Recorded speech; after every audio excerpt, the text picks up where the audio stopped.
Rocky. What's going on, dudes and dudettes? So to start off with some Laker news real quick. Yes, they lost the season opener to the Clippers by about 10 points, I believe. But it showed that they can at least compete and do some stuff. Clippers were missing Paul George, but the Lakers were missing Kyle Kuzma as well. It's going to be a big part of their offense, especially coming off the bench.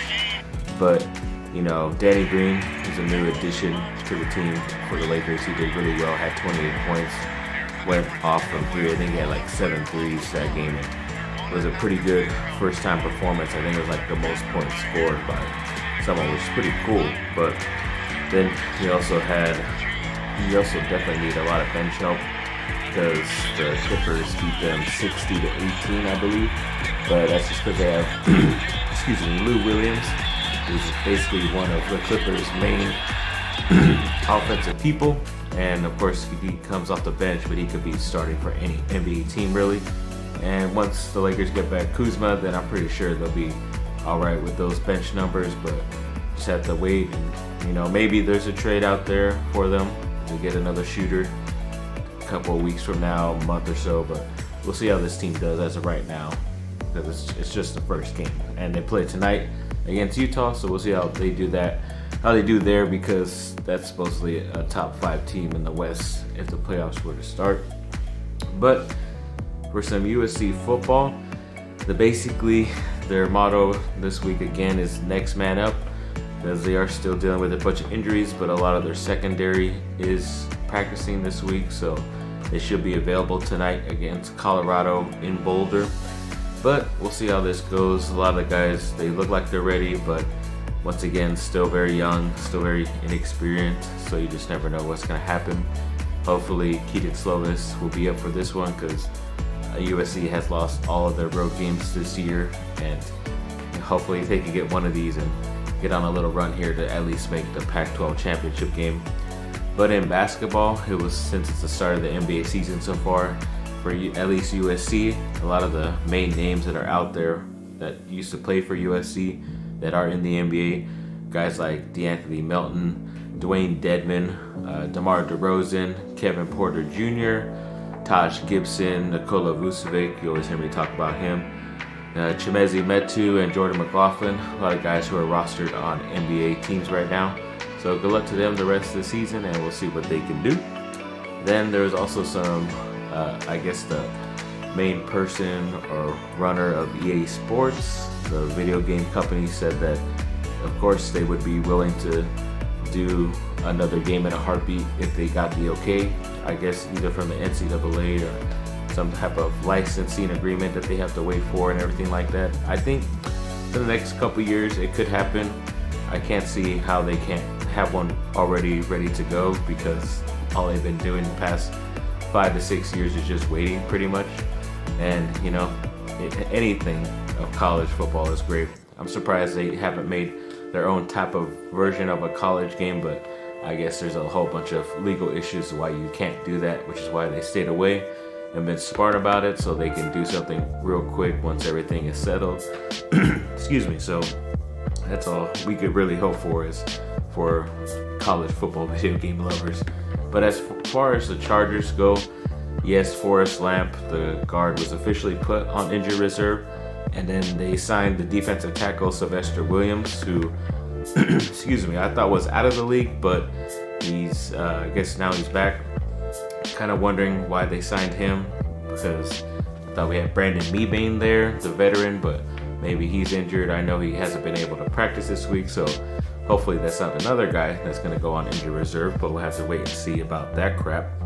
But then they're saying that Melvin Gordon could possibly still be on the trading block, but I don't know if anything's going to get done. I kind of wish it would, because then you can fill at least some spots as of right now before your guys start coming back healthy late in the season, and at least somewhat make a playoff push, because that's all what the freaking Chargers do. They just like being mediocre at 500, 8-8, 9-7, 7-9, and either barely making the playoffs and losing, or not making the playoffs and having a middle draft pick and then not being able to do anything with that, because a better player you could have gotten if you sucked a little bit more. But that's just how the Chargers are. And speaking of the GM who makes the trades and drafting, Tom Telesco, if you really looked at his past couple years, as far as trades go, they haven't really been overwhelmingly good.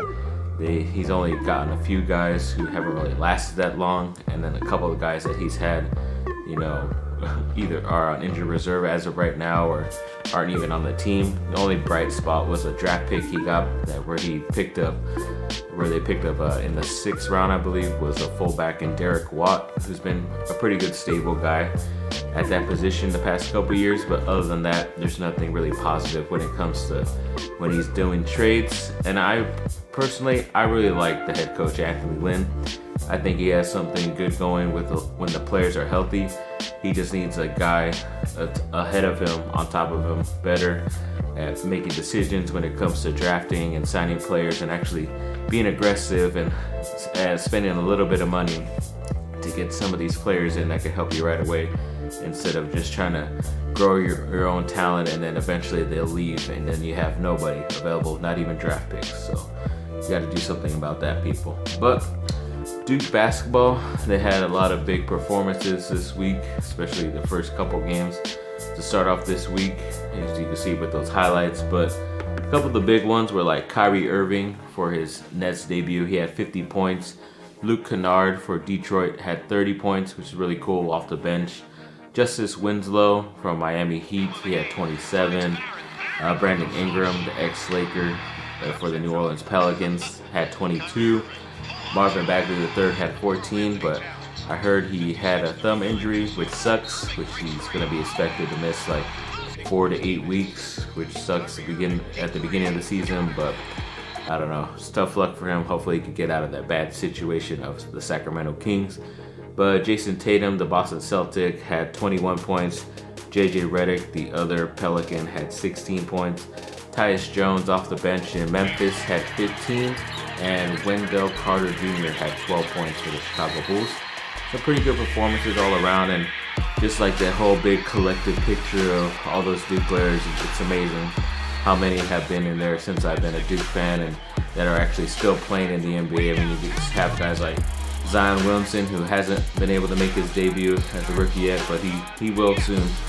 Then Grayson Allen, Wendell Carter Jr., Luke Kennard, Marvin Bagley III, RJ Barrett, Rodney Hood, Kyrie Irving, Quinn Cook, JJ Redick, Emile Jefferson, Harry Giles III, Brandon Ingram, Justice Winslow, Austin Rivers, Gary Trent Jr., Mason Plumlee, Jason Tatum, Tyus Jones II, Frank Jackson II, Cam Reddish, Jabari Parker, Jahlil Okafor, and Seth Curry for Dallas. Yes, a lot of Duke players.